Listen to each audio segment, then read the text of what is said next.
관련 내용 취재 기자와 좀 더 이야기 나눠보겠습니다. 보도국 이용순 경제팀장 나와 있습니다. 이 기자. 네. 그 민선 7기 때는 이 메가시티 구축 사업과 관련한 소식 저희도 자주 전해드렸는데 민선 8기 들어서는 관련 소식이 좀 별로 없습니다. 대신에 뭐 특별 지자체라든지 아니면 뭐 광역 경제권 이런 표현들이 최근에 쓰이고 있는데 이거는 메가시티와는 좀 다른 개념입니까? 넓게 보면은 같은 개념이라고 볼 수 있겠습니다. 메가시티는 비수도권의 인구 소멸에 대응하려는 국토 균형 발전 정책인데요. 이를 추진하는 기구가 특별지자체입니다. 지난 1월 말에 대전, 세종, 충남, 충북 등 4개 시도 주도로 충청 이 특별지자체 합동 추진단이 출범했습니다.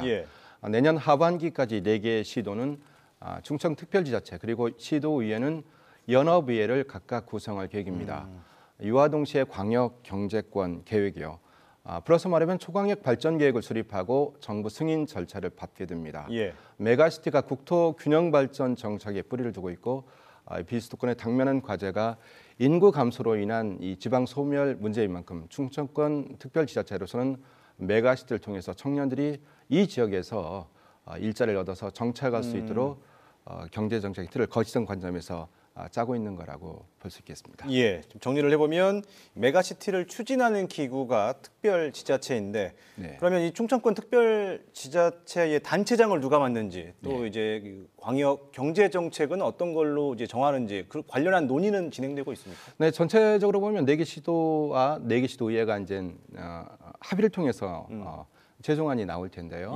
합동 추진단이 말을 아끼고 있습니다만 일단은 4개 시도 시장지사가 돌아가면서 단체장을 맡거나 한 명이 맡아서 광역단체장 현재의 신분과 겸직하는 방안이 논의되고 있습니다. 4개 시도 연합의회 의장도 이어갔지 않을까 싶고요. 연합의회 의원 수는 4개 시도 의회가 정하면 됩니다. 현재 추진되는 정책들은 광역 교통망 확충과 행정수도 완성이 큰 줄기를 이루고 있습니다. 가령 대전과 세종, 청주 공항까지 길이 56km의 광역 철도를 깔자거나 국회 세종의사당 건립을 통해 세종을 행정수도로 만들자는 건데요. 하지만 이런 것들은 광역 경제권 형성의 기반 시설은 될 수 있을지언정 이게 광역 경제정책 맞느냐 이런 의문이 들지 않습니까? 이와 관련해 대전시 등은 바이오와 모빌리티 산업 분야에서 인접지역과 협력할 것이며 또 관련 정책을 발굴하고 있으니까 좀 더 기다려 달라는 입장입니다. 이 앞선 리포트를 보면 대전과 세종 사이에 어떤 산업단지를 만들자 뭐 이런 연구 결과가 나왔다는 내용을 전해 주셨잖아요. 이거 자체가 그럼 뭐 이런 뭐 경제 정책과 같은 뭐 이런 차원이라고 보면 되겠죠?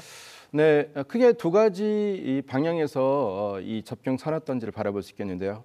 이 첫째는 충청권 메가시티 사업의 일환으로 접경 산업단지 조성안이 확정이 되면 이거는 정부 승인을 받는 거고 따라서 포괄적인 정부 지원이 뒤따를 수 있습니다.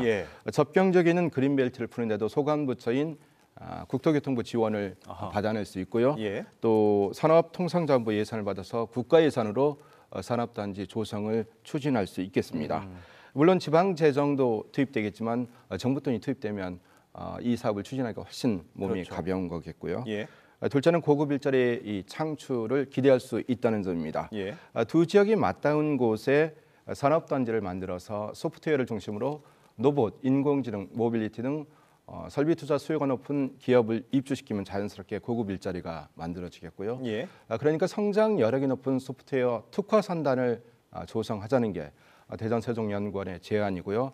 이 메가시티가 갖고 있는 이 초광역 전략을 염두에 둔다면 충남 공주, 세종, 대전 사이에도 산업단지 조성을 모색해야 한다는 전문가 의견도 있습니다. 이 메가시티 사업 자체가 정부 주도가 아니라 지자체가 좀 주도로 추진하는 거라면 맨 처음에 이 틀을 잘 짜야 된다는 생각도 드는데 지금 뭐 다른 지역은 어떻게 움직이고 있습니까?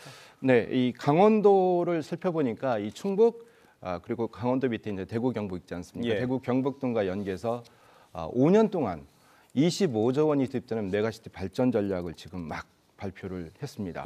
부산시와 울산시, 경남도는 이른바 부울경 메가시티 대신에 이게 좀 무산됐거든요. 현재는 이 초광역 경제동맹으로 다시 뭉쳤습니다. 지난 7월에 경제동맹이 출범했는데 이 산업고도와 산업벨트 구축, 이 교통망 확충에 41조 원을 투입하기로 아하. 했습니다. 예. 그런데 울산시는 이 한 개로는 부족해서인지 두 트랙 전략까지 짰는데요. 예.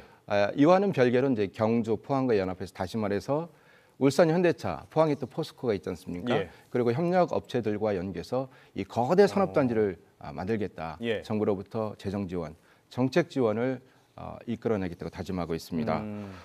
이런 가운데 충청 4개 시도는 재정 투입 규모를 얼마로 할지 아직 정하지 못하고 있습니다. 현재 막 계획을 막 짜고 있을 텐데요. 이 다른 권역과 예산 확보 경쟁이 이제 불가피한 상황으로 이어지고 있습니다. 하지만 이제 비수도권 전체로 보면 고급 일자리 창출을 통해서 이 지역에서 청년들이 직업을 갖도록 하자. 이런 거시적인 정책인 만큼 이 정책을 만드는 가운데서도 정성을 좀 많이 쏟고 세밀하게 가듬어서 좀 완성시켜야 할 부분이 있습니다. 예, 오늘 여기까지 듣죠. 이용수 기자 수고했습니다.